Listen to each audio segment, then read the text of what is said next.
Now, ever since I showed you guys Max Mike's new vehicle, heavily inspired by the Warthog, I got a lot of requests to take it to Truck Night. And I kept thinking to myself, what is a appropriate vehicle to use to battle against this thing? And I kept like racking my brain and really thinking hard about what vehicle would put up a good entertaining battle for this thing. You guys may be able to see it in just a moment. Yes, there it is. It is the JBE TUZ Tatran. So these two are two extremely powerful, extremely over-the-top vehicles. They couldn't be more different from each other, but at the same time, I feel like they are definitely a really good matchup to go head-to-head here at Truck Night, and we may even run them down some of the rock crawling trails and obstacle courses after we run the main track. So these things are both fully built already. I already went through the garage process, tried to get them fairly close together in terms of performance. That JBE TUZ Tatran is not running the maximum engine. It's running one of the middle engines. However, that still gets it an S plus power to weight rating, which is what this one also runs.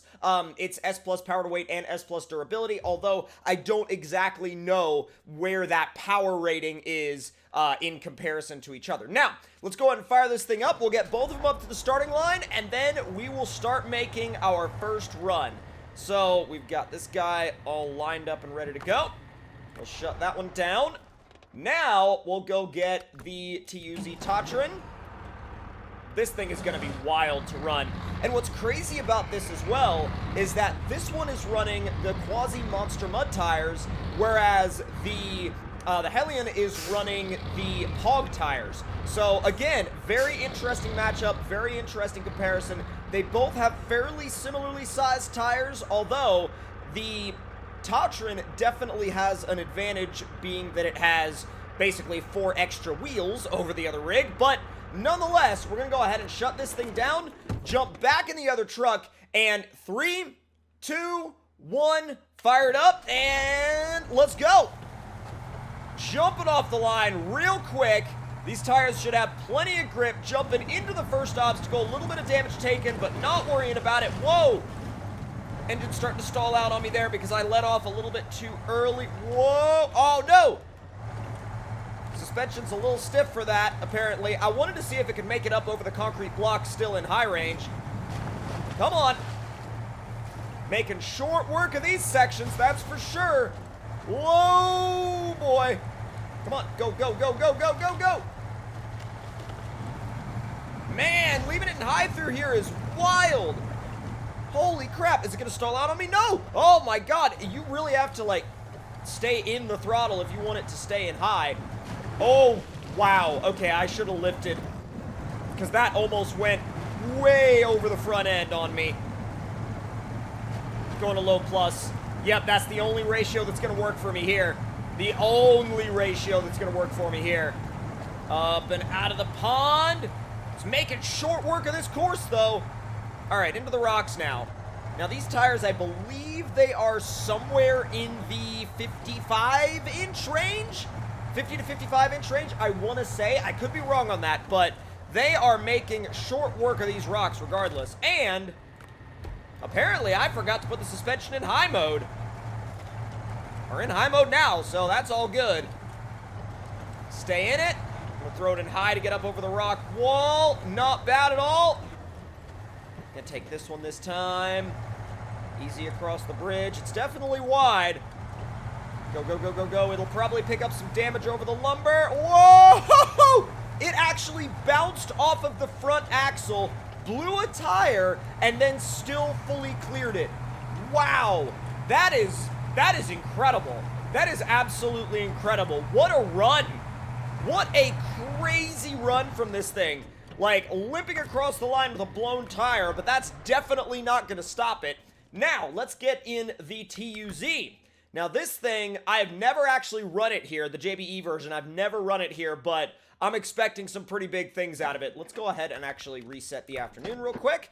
Fire it up and see what it can do in 3, 2, 1, full power. Let's go.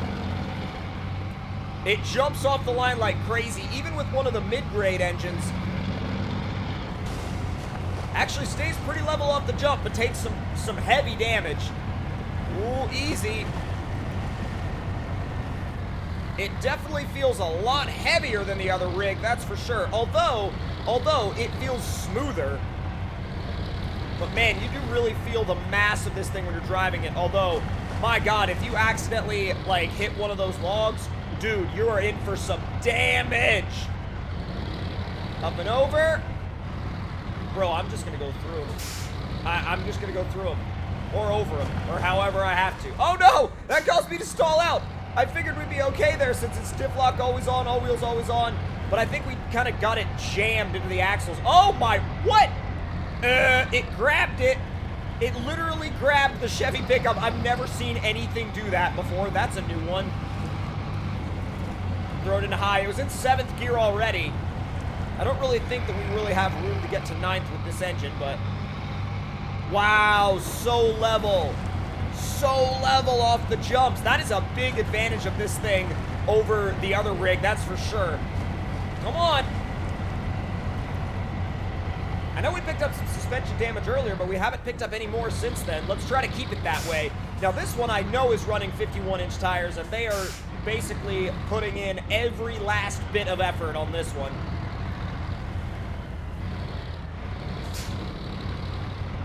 That angled nose really helps with the approach angle, too. Really helps the tires just grab onto whatever's in its way. Put it back into automatic, kick the clutch a couple of times, and put it back into high, crawling up the rock face, over the top of the hill, and we'll go over this one this time. Let's try and pay full attention to where we are, so as to not, nope, okay, all right, yep, we almost really quickly slid off there. Let's try to not let that happen again. Up and over. There she goes. Nice and easy. Nice and easy. Nice and easy. Oh, there it is. Honestly, there it is. Not bad. If there's anything that's going to really mess with the suspension, it's this. Whoa, no damage at all. And that was going halfway across an automatic and then halfway through, kicking it into high. Did great. Put it back in automatic, 8th gear. Look at that suspension working. It is literally ironing out those bumps like nobody's business. That is amazing. Wow, that is amazing.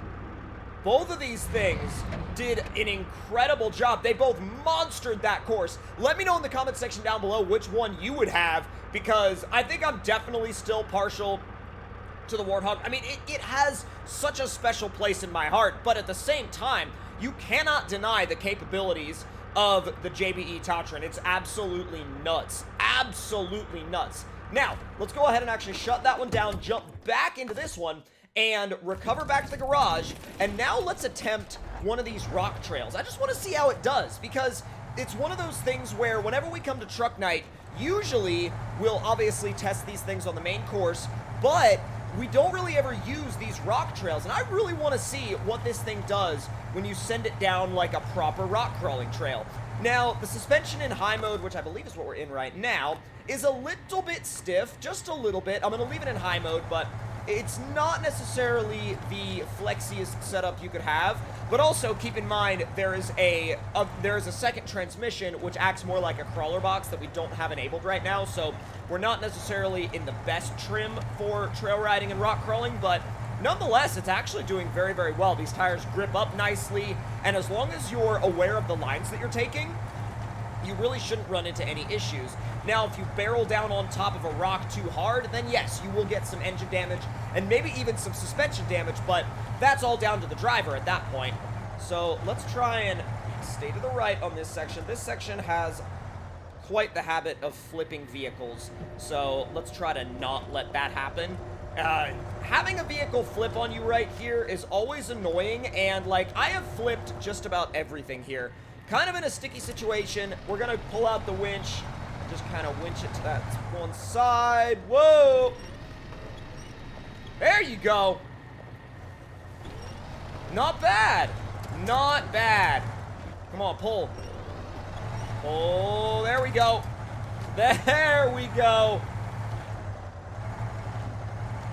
So when it's not hung up, these tires actually have wonderful grip on the rocks. They are not bad at all, and I would actually highly recommend using them if you're going to use this thing for any sort of like full-out scouting or exploration, or jumping into an area on a map that you've never been to before. Like, it's a really, really good scout, really great grip, great capability. Again, the flex capabilities do leave a little bit to be desired, but again, it's not a conventional suspension setup in the least bit. It's very different, and it's very sort of out there in terms of what you would normally see in a trail rig. So I think for what you're working with, you've got a great rig on your hands here. A great rig on your hands. And keep in mind, you know, think back to what it just did on the main Truck Night course. It monstered it, right? It went absolutely crazy on that course.